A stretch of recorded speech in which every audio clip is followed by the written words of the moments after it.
Do you really believe Rome fell just because it was invaded by barbarians?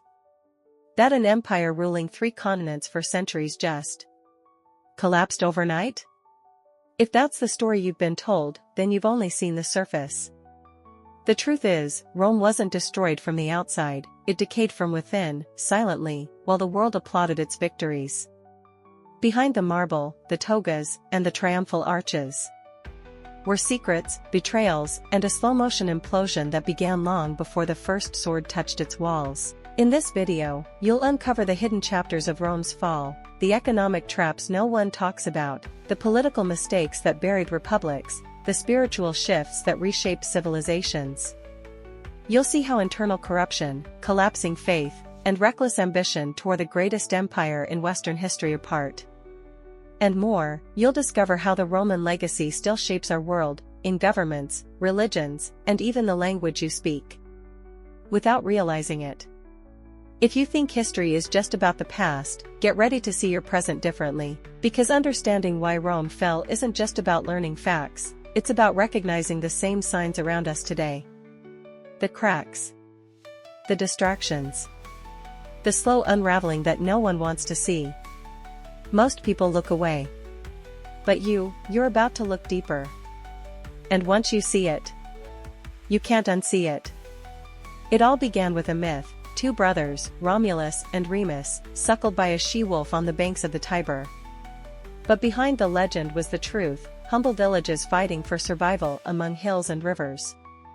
This was a Rome of mud and clay, shaped by Etruscan influence that brought advances in architecture, urban planning, and sacred rites. That blend of cultures birthed something unique. And from those roots, an empire would rise that would forever change the course of ancient history. Rome's early politics were clumsy, but you could already glimpse the brilliance to come, a system balanced between power and accountability.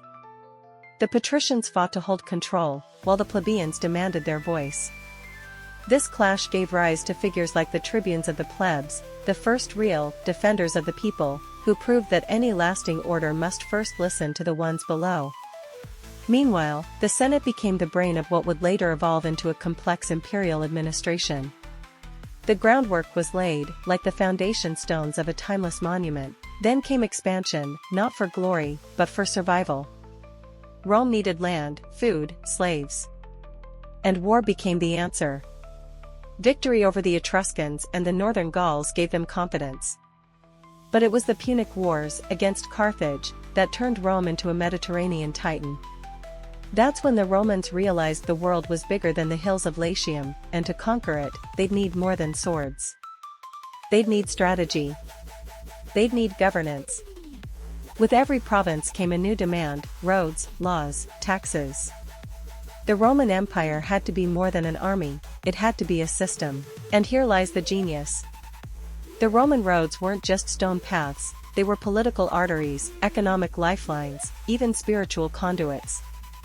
Along these routes flowed not only soldiers and silver, but also culture, belief, and later, Christianity.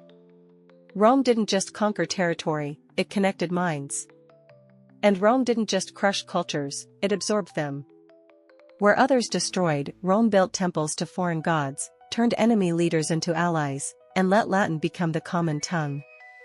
It wasn't brute force alone, it was assimilation. This strategy, this ability to reshape the identity of entire peoples, is one of the reasons Rome endured for so long. Even modern empires have tried to copy it, usually with far less success. But growth brought problems. Wealth pooled at the top. Farmlands were devoured by elites. Small landowners, once the republic's backbone, began to vanish. The very class that fed and fought for Rome was being erased by the system it had built. From the outside, Rome was thriving. Inside? Cracks were forming. Like a tree growing too fast, tall and proud. But hollowing at the core, Rome's facade grew stronger, but its roots were rotting. Greed infected the Senate.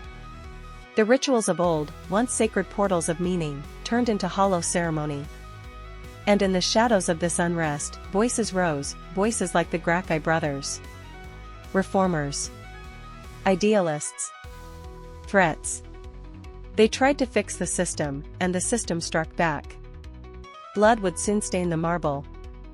And with it would come the first signs of civil war. One thing few people mention is that the Roman Empire was born from a constant tug-of-war between tradition and innovation. The Romans were deeply conservative and brilliantly pragmatic. They clung to ancient rituals, those old spiritual portals, inherited from Etruscans and Latins. But they also stole and refined every useful idea they came across. From the Greeks, the Carthaginians, the Egyptians. Rome didn't invent the world, it upgraded it. Even religion was part of the state's strategy. The gods weren't just divine, they were tools of control. Honoring Jupiter or Mars was a civic duty, a patriotic act. Augurs, priests who read the will of the gods through birds and omens, were consulted before wars, elections, reforms. Today, it may seem like superstition. But in Rome, faith and power were intertwined. And when belief is fused with government, it becomes law. Roman education started to take shape during this era, though still reserved for the elite. Patrician children were trained in rhetoric, law, discipline. They were shaped to rule, but even the lower classes observed, learned, and slowly began to push for a voice of their own. It was a society that, reluctantly, had to evolve. A living political organism, forced to adapt. Like steel being tempered in fire.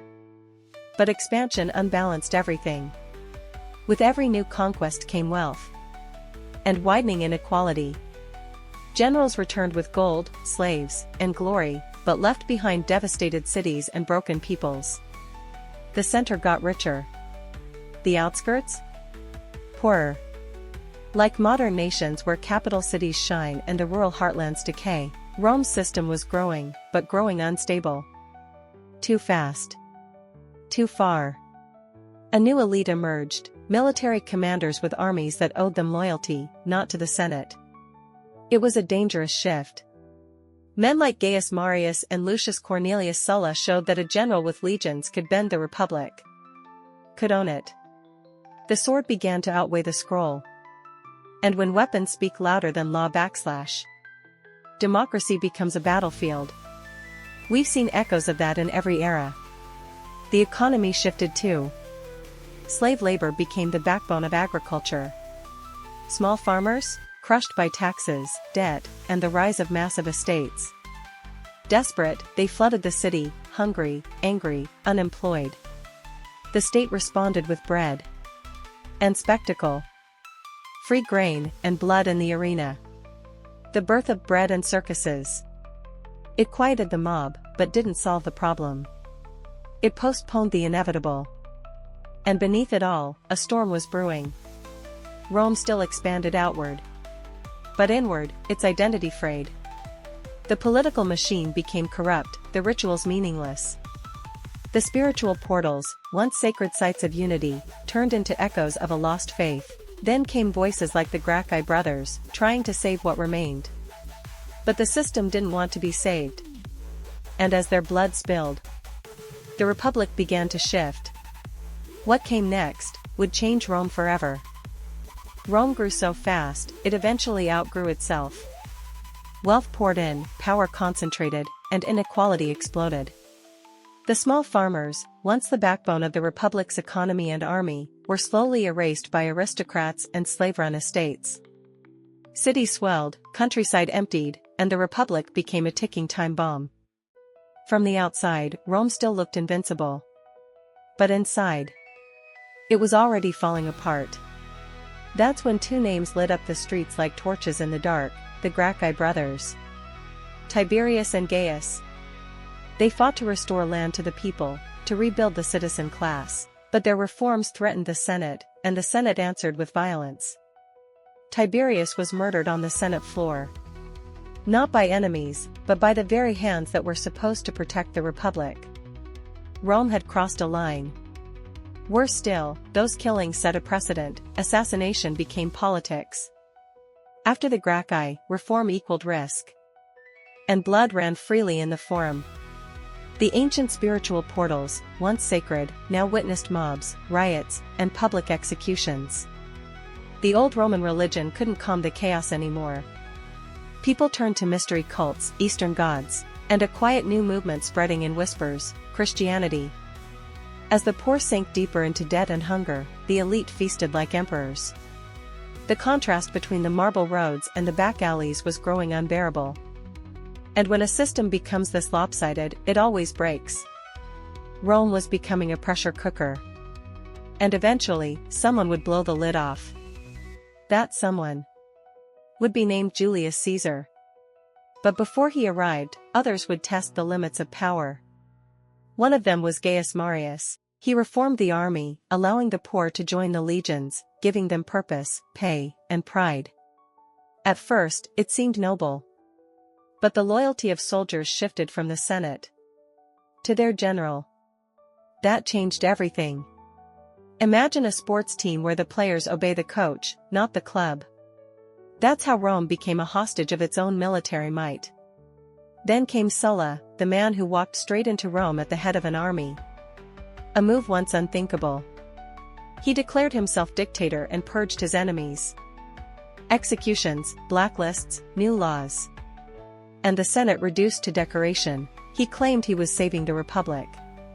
But what he left behind was fear. A hollow shell of what Rome had once been. The Republic was dying, and didn't even realize it. Every attempt to fix the system seemed to break it more. And in the slums and streets of Rome, whispers began to circle. Of a man unlike the rest. Charismatic. Brilliant. Bold. Julius Caesar was rising. Winning hearts, winning battles.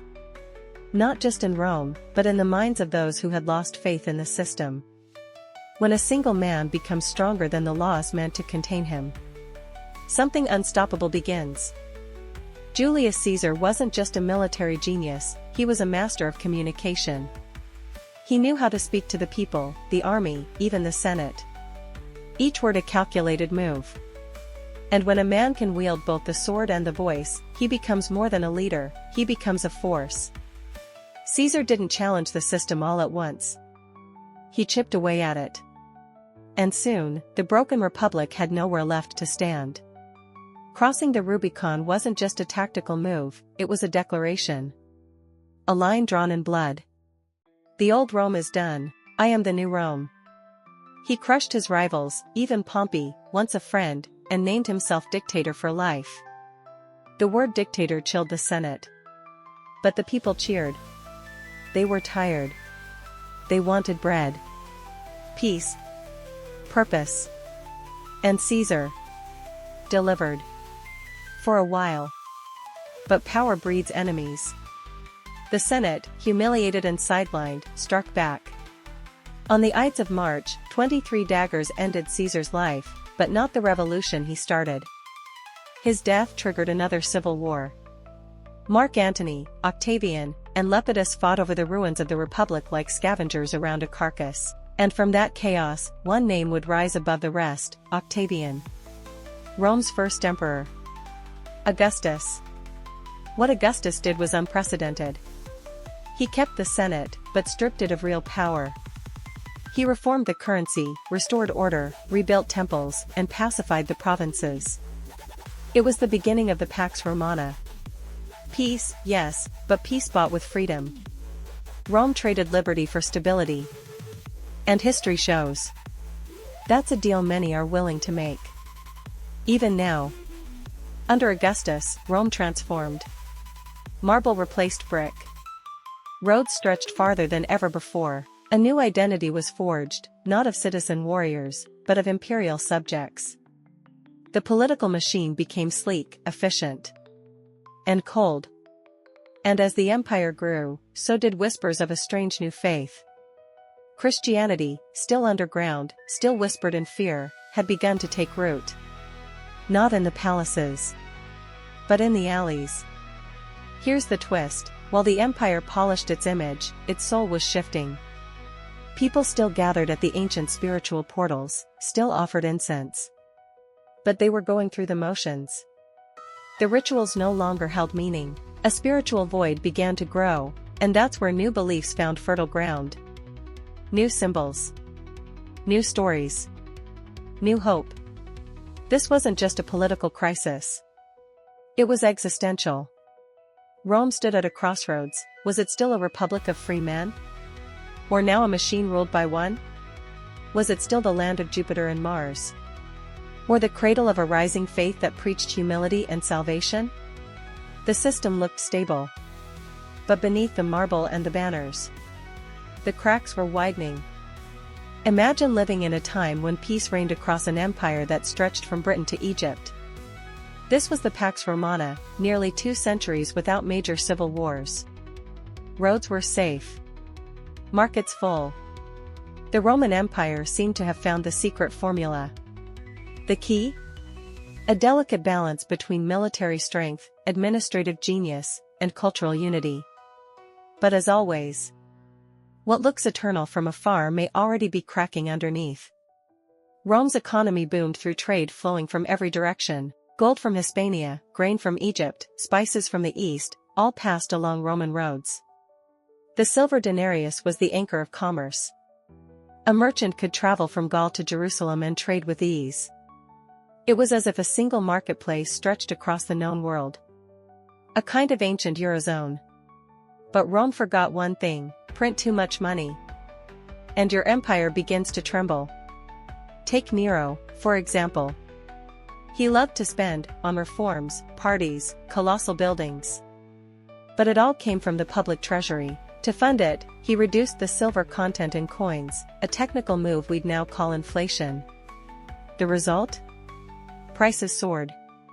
Trust collapsed. A crisis of value began brewing, quietly, beneath the shine of marble and gold. And that financial instability would one day shake the empire's very foundation. Yet, on the surface, Rome's administration was a marvel. Governors, tax collectors, magistrates, all woven into a web of imperial control. It was like a vast franchise, each province ran by a manual, but still tied to a central authority. Laws were clear. Punishments strict, and loyalty to the empire rewarded. Rome even granted citizenship to conquered peoples. A strategy that united the empire, and slowly diluted what it meant to be Roman. In religion, the ancient spiritual portals still stood tall. Temples to Jupiter, Mars, Apollo, places that once united crowds in sacred awe. But faith had become ceremony. Grand, public, hollow. Meanwhile, foreign cults were rising: Isis from Egypt, Mithras from Persia. And Christianity, still small but spreading fast. Religion was shifting from performance to personal experience, and when belief changes, civilizations change with it. Culturally, this was Rome at its brightest. Poets like Virgil. Philosophers like Seneca. Architects like Apollodorus. Art, law, and language left a mark that still shapes our world. Amphitheaters were more than entertainment, they were tools of social control. The Colosseum wasn't just a stage. It was a symbol. A spectacle. Proof that Rome ruled the world. But behind the polished stone, invisible cracks were forming. Strangely, even in this golden age, something felt off. An uneasiness lingered. A tension under the silence. Maybe it was the gap between rulers and the ruled. Maybe it was spiritual fatigue. Or maybe it was the quiet truth that no peace lasts forever. Especially one built on inequality, fear, and pressure.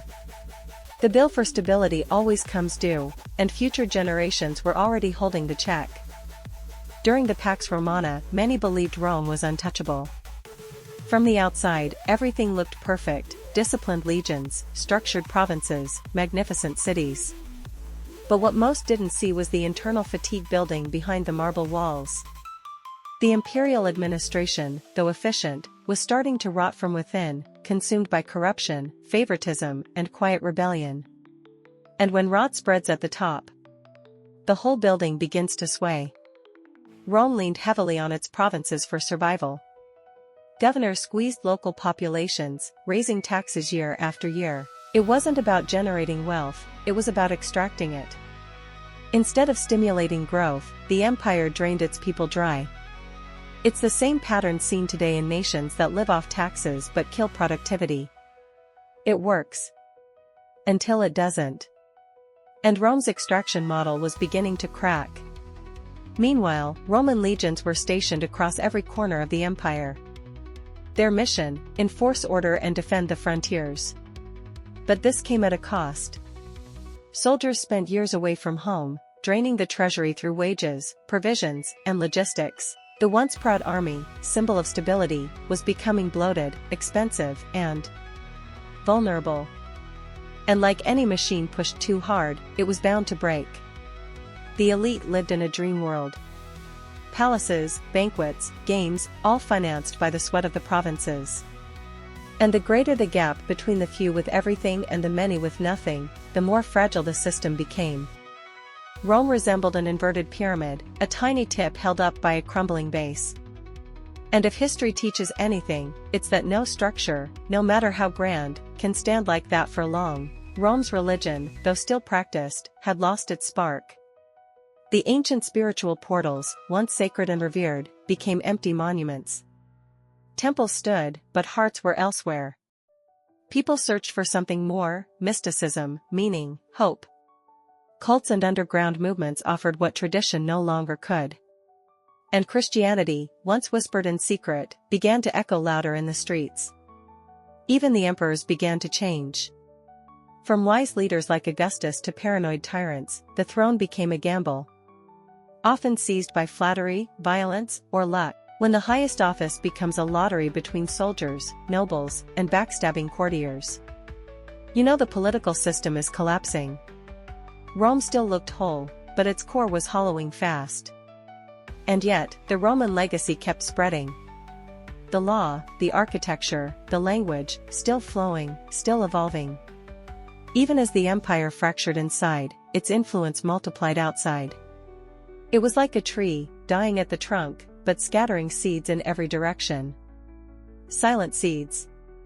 Waiting. Because while the empire was still standing, the next great shock was already on its way. In the 3rd century, Rome didn't collapse, it lost itself. Like a man who still walks, still speaks, still breathes, but forgets who he is. In just 5 decades, over 20 emperors rose and fell, many murdered by their own troops. The Roman political system became a war zone, where the emperor of the month was whoever pleased the sword. Stability vanished. Fear took its place. And as fear grew, the Roman Empire began bleeding from within. Generals became kings in disguise. They didn't serve Rome, they fought to rule it. Every province had its own candidate. The empire turned into a patchwork quilt, stitched with swords and soaked in betrayal. The imperial administration crumbled. Imagine a corporation where every branch makes its own rules, fires its own CEO. Every week. That was Rome. A nation eating itself alive. Then came the economic implosion. To fund endless armies, pay bonuses, and recover from pillage, the state flooded the economy with debased currency. More coins, less silver. Inflation exploded. Trade collapsed. Trust vanished. What once bought bread now bought nothing. And when people stop believing in money, an empire starts to fall. Even the ancient spiritual portals, once places of divine hope, echoed only with despair. The land suffered too. With roads unsafe and borders in flames, food stopped reaching the cities. Farmland was abandoned. Cities emptied.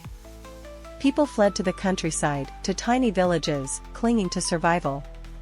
It was the beginning of a great unraveling, a shift from imperial unity to local isolation. A silent birth of the feudal world. And through it all, the Roman legacy slowly began to fragment, not by invasion, but from within. Plague swept across the empire, tearing through soldiers and citizens alike.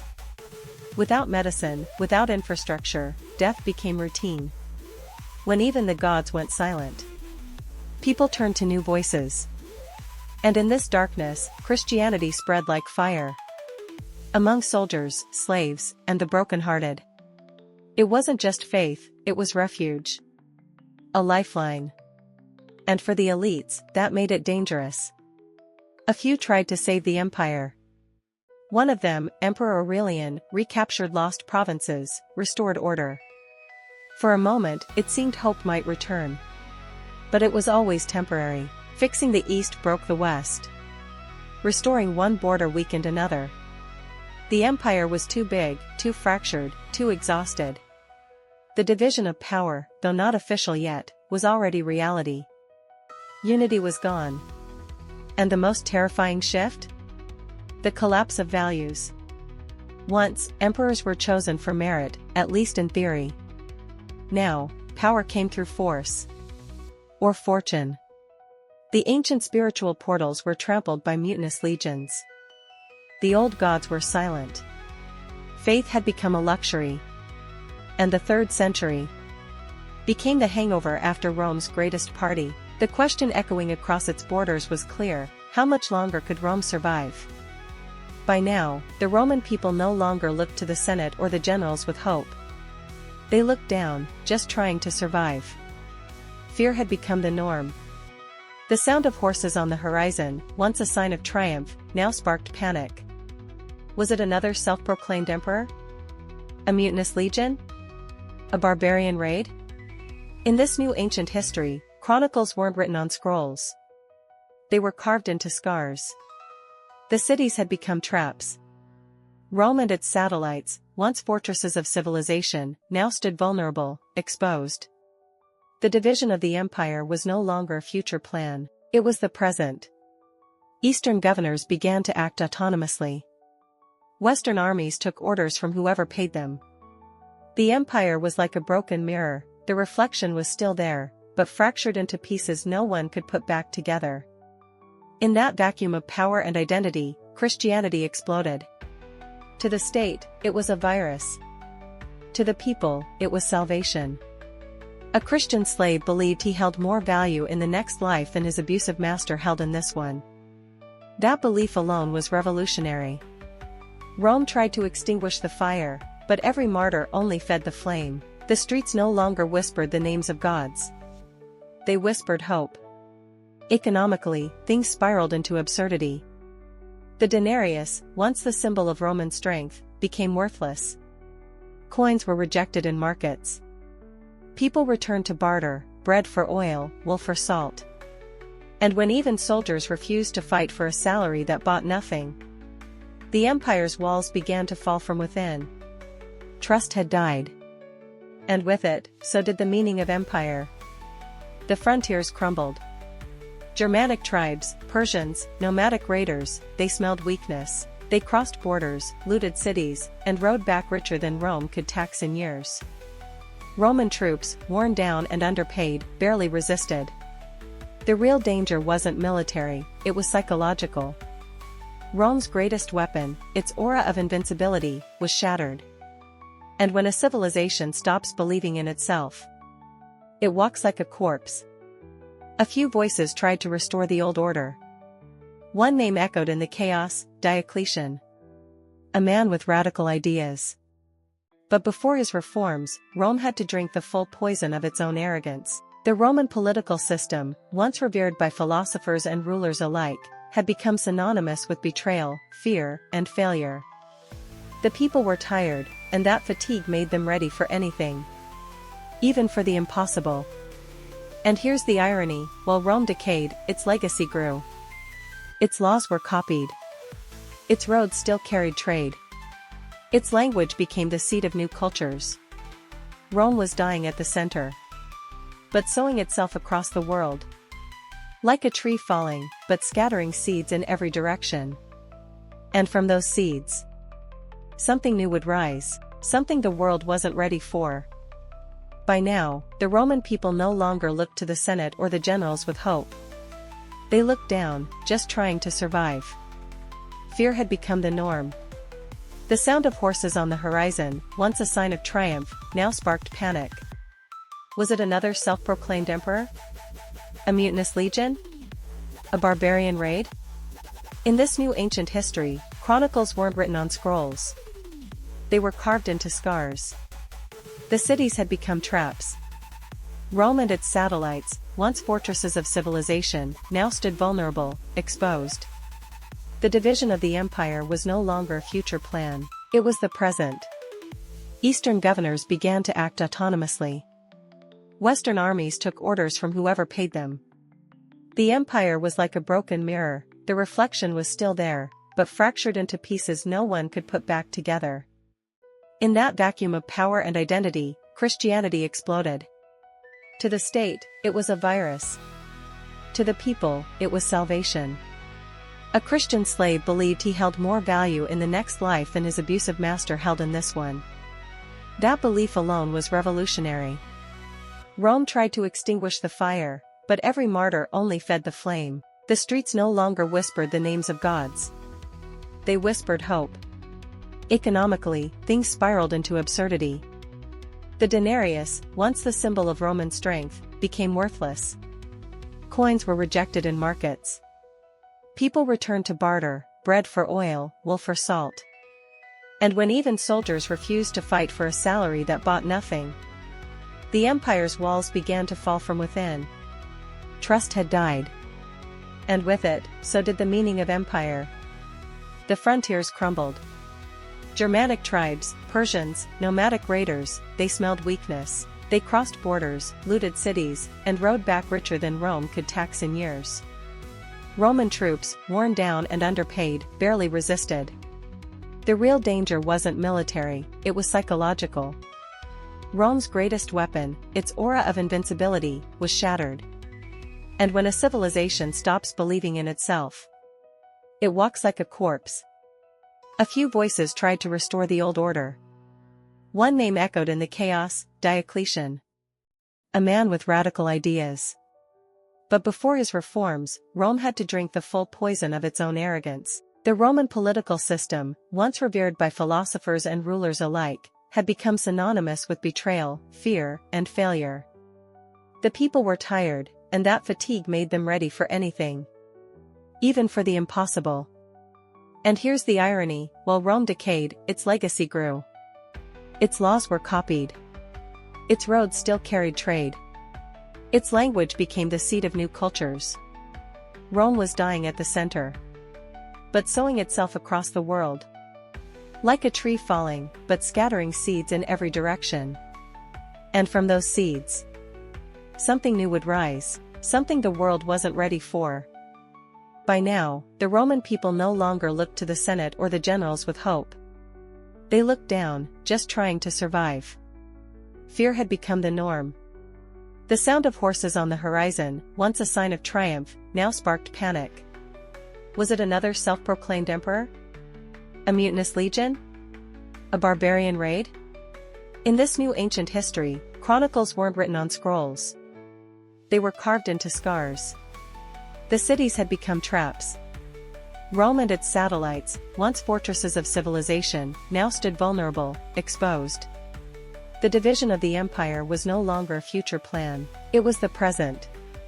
Eastern governors began to act autonomously. Western armies took orders from whoever paid them. The empire was like a broken mirror, the reflection was still there, but fractured into pieces no one could put back together. In that vacuum of power and identity, Christianity exploded. To the state, it was a virus. To the people, it was salvation. A Christian slave believed he held more value in the next life than his abusive master held in this one. That belief alone was revolutionary.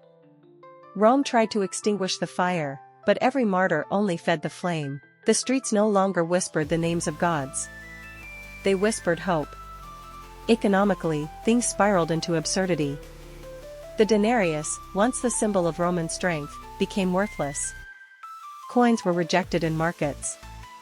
People returned to barter, bread for oil, wool for salt. And when even soldiers refused to fight for a salary that bought nothing, the empire's walls began to fall from within. Trust had died. And with it, so did the meaning of empire. The frontiers crumbled. Germanic tribes, Persians, nomadic raiders, they smelled weakness. They crossed borders, looted cities, and rode back richer than Rome could tax in years. Roman troops, worn down and underpaid, barely resisted. The real danger wasn't military, it was psychological. Rome's greatest weapon, its aura of invincibility, was shattered. And when a civilization stops believing in itself, it walks like a corpse. A few voices tried to restore the old order. One name echoed in the chaos: Diocletian. A man with radical ideas. But before his reforms, Rome had to drink the full poison of its own arrogance. The Roman political system, once revered by philosophers and rulers alike, had become synonymous with betrayal, fear, and failure. The people were tired, and that fatigue made them ready for anything. Even for the impossible. And here's the irony: while Rome decayed, its legacy grew. Its laws were copied. Its roads still carried trade. Its language became the seat of new cultures. Rome was dying at the center, but sowing itself across the world. Like a tree falling, but scattering seeds in every direction. And from those seeds, something new would rise, something the world wasn't ready for. When the Western Empire was finally cut off, Rome was no longer the heart of the world. It was just a fading city, trying to survive its own past. The government could barely pay its troops. Roads crumbled. Markets emptied. The economic crisis was visible in every square, temple, and silent Senate hall. And into this vacuum, the barbarian invasions didn't just arrive, they became the new normal. But these so-called barbarians weren't mindless savages. They were structured, disciplined, with their own laws and honor codes. Visigoths, Vandals, Suebi, Alans, all searching for land, peace, resources. And they found an empire with open gates. Rome hired them as mercenaries. But what begins as contract often ends in conquest. Rome paid to not be attacked, until it couldn't pay anymore. In 410 AD the unthinkable happened: Alaric and his Visigoths sacked Rome. The Eternal City, violated. For the first time in 800 years, foreign boots trampled its sacred ground. Temples burned. Statues toppled. The ancient spiritual portals desecrated. But the real damage wasn't physical. It was psychological, the illusion of invincibility, gone. Rome wasn't untouchable. It was mortal. And yet, technically, the empire still existed. There was an emperor. A senate. A bureaucracy. But it was a corpse dressed in royal robes. Roman politics had become a parody, local strongmen ruling in imperial disguise. Generals were made emperors by barbarian warlords. Laws were passed but ignored. Taxes were owed but never paid. The empire was dead, it just hadn't been buried. Then came the church. In a world collapsing, bishops became the last pillars standing. Christianity, once underground, now built cathedrals atop ruined temples. Faith replaced order. Churches replaced courts. Priests replaced governors. Rome's heart had stopped beating, but its spirit found a new home in the cross. A quiet transfer of power. From Caesar to Christ. Meanwhile, the countryside fragmented. Landowners raised militias. Built fortresses. Wrote their own laws. People no longer sought help from the empire, they pledged loyalty to the Lord behind the tallest wall. Central authority dissolved into local control. This was the dawn of feudalism, and Rome's great grid of unity shattered into 1,000 pieces. Then came a final, bitter twist of irony: a child emperor named Romulus, like Rome's mythical founder, became its last. In 476 AD he was quietly deposed by Odoacer, a barbarian general. No war. No glory. No resistance. Just silence. And with that, the Western Roman Empire faded from history.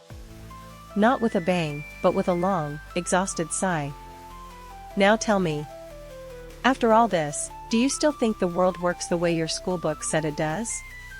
Or is there more, something buried, hidden, waiting for curious minds like yours? The truth is, the unknown isn't just sealed inside forgotten tombs or broken statues. It lives in the questions we avoid. The ideas we've been taught to ignore. And sometimes, understanding the past is the only way to protect the future. So what will you do with this knowledge now? Will you just close this video and move on like nothing happened? Or will you let this spark ignite something deeper inside you? Because if Rome, with all its power, gold, and glory, crumbled from the inside out, what's stopping modern empires from doing the same? Maybe the real empire you need to rebuild is your own. Have you been using your time to learn from history's mistakes? Or are you trapped in the same patterns, hoping for different outcomes? If you've made it this far, something inside you is waking up. And that awareness, that's where real change begins. So don't let it fade. Subscribe to the channel, hit the bell, and keep exploring the mysteries they never wanted you to question. This journey isn't over, it's just beginning.